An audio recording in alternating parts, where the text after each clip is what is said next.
ব্যক্তিকে যদি সম্মান দেওয়া না হয় এই রাষ্ট্র আপনারা পরিচালনা করতে পারবেন না। বলছিলেন কিনা? কোথেকে যারা আসলো আমরা কিন্তু চিনি না।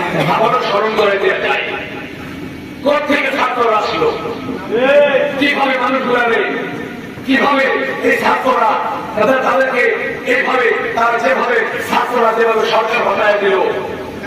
কিন্তু আরেকটা হটানোর ব্যবস্থা হইতেছে আমার মনে হয়, তাই না? আপনারা কি বলেন? আমি বলি আপনারা বলেন হওয়ার ব্যবস্থা হইতেছে কিনা?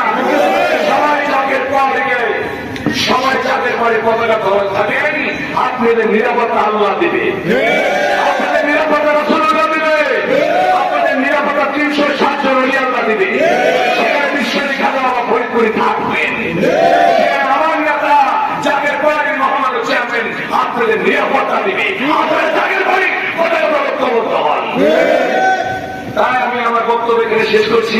বিশ্বজিৎ খাজা বাবা ফরিদপুরে জিন্দাবাদ, আলাস খাজা মিয়া ভাইজান মুজাহিদ জিন্দাবাদ, আলাস খাজা মেজো ভাইজান মুজাহিদ জিন্দাবাদ, মহান খাজা পরিবার জিন্দাবাদ, আজকের মিশন সভা জিন্দাবাদ, ভবানীপুর সদর থানা জিন্দাবাদ।